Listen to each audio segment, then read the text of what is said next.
Our next speaker will be Chris Staargaard of InZinc Mining. Earlier this morning we heard talk about smart money moving into this market. A couple of years ago, InZinc benefited from some smart money moving into its stock, and these two people are now on the board. One was Kerry Curtis of Cumberland, whose Meadowbank deposit was bought for $750 million by Agnico Eagle and is now in production.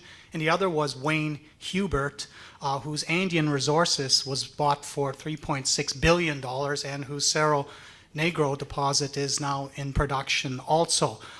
This is now the team that's in charge of this company, which is treading water at the moment, waiting for the zinc price breakout that's going to stampede Bay Street into falling over themselves to finance a company that has potential to be one of the faster to be developed zinc stories out there.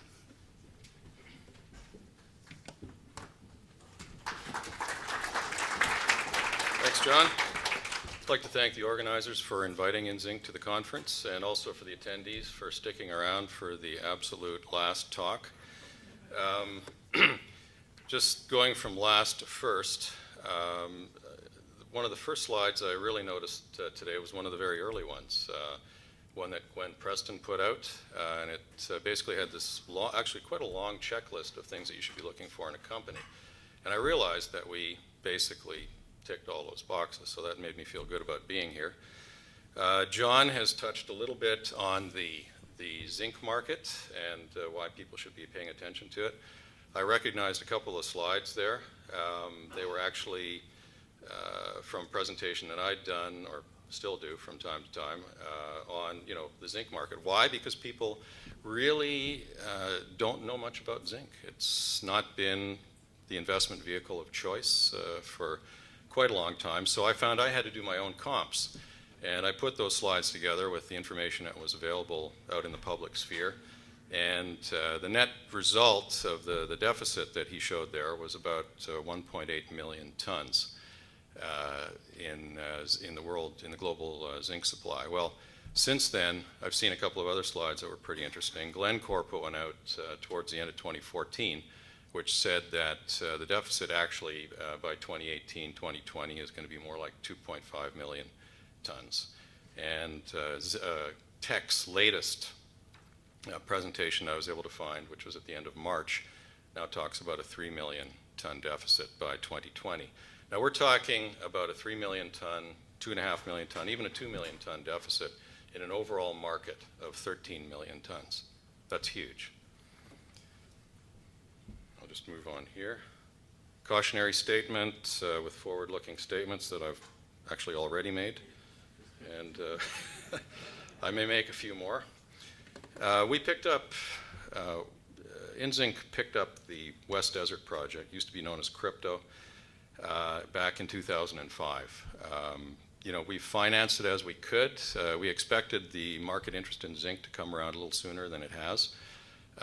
But in any event, we were able to finance from time to time, and we did do a bunch more work on it. The project has a history. Back in the 60s, Utah International, which is predecessor to BHP Billiton, picked it up as an iron project, discovered very high grades of zinc, kept going in that vein basically for another decade and a half. Price of all the commodities went down, including zinc. They sold it to a junior company. A junior company had it for several years, optioned to Cypress Metals. In the early 90s, Cypress did a bunch more drilling, doubled the size of the resource, did more met work, took it to scoping study just as Utah International had. And then the commodity thing hit them again. Management decided to go back to brownfields exploration around their existing mines, so they returned it to the junior company. And then a couple of transactions later, we ended up with it. We have 100% interest in it. We have, in addition to the work that we've done, basically, we've done another 10,000 meters of drilling. We've increased the size of the resource yet again. It's still open for expansion. We did a lot of critical metallurgical test work, and in 2014, in April of that year, we published a PEA which basically showed that it is one of the best returning zinc projects in a very small group of companies. It has completely conventional and simple mining and processing, and we're looking forward to kicking off the pre-feasibility with the drilling that we're going to do to move some of our inferred up into indicated. Quick look at the company. 72 million shares outstanding. Good management and board participation, almost 18% held by the board and the management. The management is me, so we're looking at the board. Working capital right now is about just a little over $1 million. John has already referred to some of the guys on our board. Those guys have been very, very successful in the gold space, and they've moved into zinc, which is, we think, one of the places to be. In terms of location, we're in Utah, fairly close to the Nevada border. What can I say about Utah? It's a very business and mining-friendly state. The permitting is very straightforward. The logistics are great. We have multiple railroads. We've got road access, grid power. We have the water rights on the property. Speaking of permitting, there's been some talk about that today. Utah, I think, is one of those unrecognized gems, you might say. We had our drill permits for our program a few years ago. The state came to us and said, listen, if you took out a small mining permit, you'd have a lot easier time moving your drills around, doing your work and so on. So we said, that sounds like a great idea. How long would it take us to get it? 2 weeks later, we had our small mine permit. Another example of the mining, just the attitude that you find in Utah is an example from last year, where a company had applied for a large mine permit, which is one of the major and last permits that you need in Utah to get something going. This was for a large hard rock open pit mine in southern Utah. They applied for their permit in January of 2014 and got it in July. These people are interested in business. They're interested in mining. They know mining because Bingham Canyon has been in operation for 100 years. It's actually, I think it's within the city limits of Salt Lake City. So those people know the business and they're totally comfortable with it. The PEA that we published in April showed life of mine production of 1.6 billion pounds of zinc with important byproducts, magnetite, iron in the form of magnetite, which is a different market than the one that we're all hearing about these days. Copper and indium. Indium is one of these rare metals that never got the attention it should have deserved when rare metals were getting that attention. But it basically is an essential component of every flat screen around you. That's where over 90% of it goes. The after-tax economics for the PEA, 23% IRR, almost $260 million NPV8, 15-year mine life, and less than a 4-year payback with a very, very nice initial capex of $247 million. Taking a look at the deposit itself, we would propose to start mining, or the PEA contemplates the beginning of mining at a rate of 5,000 tons per day using long hole open stoping. Access is via ramps. We looked at shaft access, we looked at truck haulage, and actually settled on conveyors, which are not as widely known, but have better uptime than the other access or haulage methods that I mentioned, and is very inexpensive and also very easily upgradable to higher capacity. The resource itself is open for expansion in just about every direction except straight down and, of course, straight up. Processing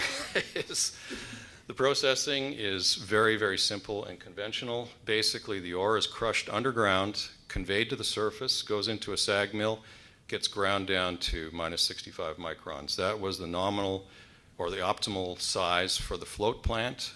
Some of the work we did sort of later in the PEA showed that we could extract magnetite from that milled ore stream. Magnetite is about 50% of this deposit, and with better than 97% recovery, we were able to get that magnetite out, leaving the base metals for the feed into the float plant.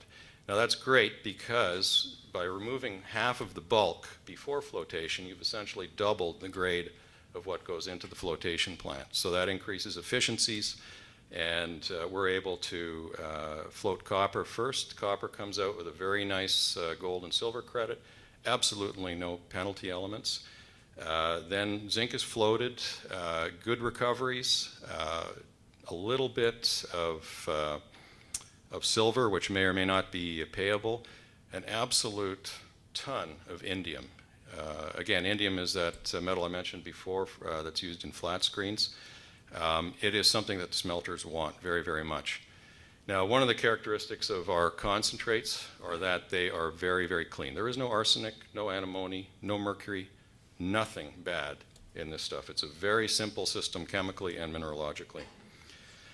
The revenue distribution, PEA prices, about 42% zinc, 15 copper, 25% magnetite. Obviously, that's changed a little bit over the last little while. Current long-term price picks have zinc closer to 50%, magnetite, of course, down a little bit, copper up a little bit.